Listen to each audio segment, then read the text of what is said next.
కాబట్టి దాదాపు కోటి మంది చీరలు కోటి మంది మహిళలకు ఈ యొక్క ఇందిరమ్మ బర్త్డే సందర్భంగా మన ముఖ్యమంత్రి మా సహచర మంత్రుల చేతుల మీదుగా ప్రారంభించడం జరిగింది అధ్యక్ష.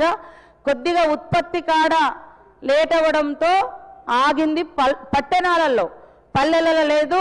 కాబట్టి మళ్ళీ ఈరోజు మా సిఓ గారు మేము సమీక్షించుకొని ఎక్కడన్నా రాకుంటుంటే వాళ్ళది కూడా తొందరలోనే గ్రామీణ ప్రాంతాల వాళ్ళది కూడా రాకుంటుంటే అది కూడా అందిస్తామని తెలియజేస్తూ, ఖచ్చితంగా ఈ సభ ద్వారా ఎక్కడ పబ్లిక్ మూవింగ్ ఉంటుందో ఎక్కువ హాస్పిటల్స్ లేదా కాలేజెస్ తర్వాత టెంపుల్స్ ఇట్లా ఎక్కడ అవకాశం ఉంటే అక్కడ మీరు ఒక సంఘాన్ని ముందు అంటే వాళ్ళను ప్రిపేర్ చేస్తే వాళ్ళ అప్లికేషన్ ఇస్తే వాళ్ళకు మేము క్యాంటీన్ ఇస్తాం అధ్యక్ష. క్యాంటీన్ కావచ్చు లేదా మిల్క్ సంబంధించి కావచ్చు లేదా కిరాణం సంబంధించి కావచ్చు. ఆ లొకేషన్లో ఇప్పుడు హాస్టల్స్ ఉంటాయి, 1000-2000 మంది పిల్లలు ఉంటారు. అక్కడ వాళ్ళకు డైలీ సోప్స్ అనో లేకుంటే రకరకాల వస్తువులు ఉంటాయి. అలాంటి షాప్ పెట్టుకోవడానికి కూడా మేము సపోర్ట్ చేస్తున్నాం అధ్యక్ష.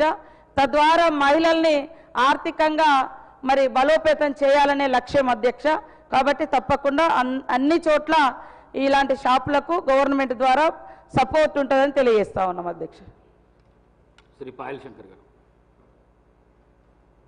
ధన్యవాదాలు అధ్యక్ష.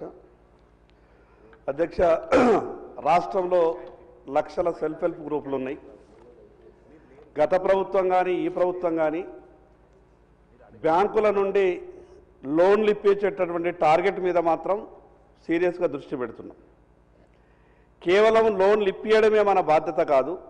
ఆ సెల్ఫ్ హెల్ప్ గ్రూపులకు మనం లోన్లు ఇప్పించిన తర్వాత వాళ్లకు ప్రభుత్వం నుండి ఏవైతే వ్యాపార లావాదేవీలు సంక్షేమ పథకాలు జరుగుతాయో వాటన్నిటిలో కూడా, ఉదాహరణకు ఈ రాష్ట్రంలో కడుతున్నటువంటి ఇందిరమ్మ ఇండ్లు కావచ్చు, ప్రధానమంత్రి ఆవాస్ యోజన ఇండ్లు కావచ్చు, ప్రధానమంత్రి జన్మన్ యోజనలో కడుతున్నటువంటి ఇండ్లు కావచ్చు, వీటన్నిటికీ దాదాపు 30,000 కోట్ల రూపాయల మెటీరియల్ అవసరం వస్తుంది.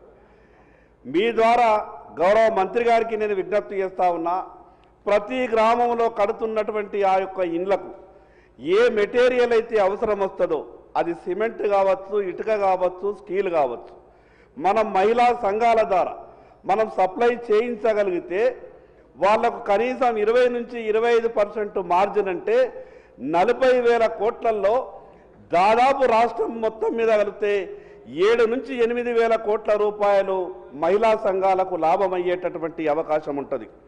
మరి అదేవిధంగా అధ్యక్ష, మొన్న ఈ పావలా వడ్డీకి సంబంధించినటువంటి డబ్బులు ఇచ్చిండ్రు, దానికి ధన్యవాదాలు. వడ్డీ లేని రుణాలు ఇచ్చిండ్రు. అంతకుముందు గత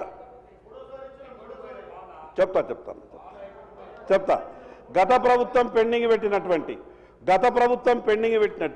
ప్రభుత్వాలు ఏవైనా ప్రజల కష్టాలు కాబట్టి గత ప్రభుత్వం పెండింగ్ పెట్టినటువంటి బకాయిలతో మాకు సంబంధం లేదనకుండా, వాళ్ళు ఏదో తప్పు చేసిందని తర్వాత వచ్చినటువంటి మనం కూడా తప్పు చేస్తే మీరు ప్రజలకు జవాబుదారీ ఈరోజు. కాబట్టి గత ప్రభుత్వం పెట్టినటువంటి పెండింగ్ అంతా కూడా మీరు క్లియర్ చేయాల్సిందిగా మీ ద్వారా గౌరవ మంత్రి గారికి విజ్ఞప్తి చేస్తా ఉన్నాను. హాస్టళ్లకు సరఫరా చేసే సరుకుల విషయంలో కూడా మహిళా సంఘాలతోనే ఎక్కడికక్కడ చేయిస్తే రాష్ట్రం మొత్తం మీద ఏ టెండర్ పెట్టినా కూడా వేల కోట్ల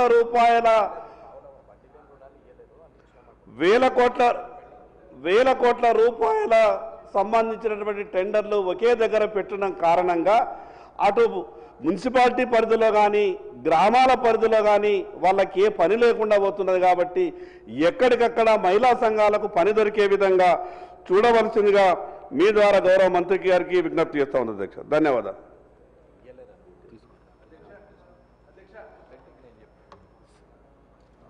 డాక్టర్ పాల్వాయి హరీష్ బాబు. పంచాయతీరాజు మరియు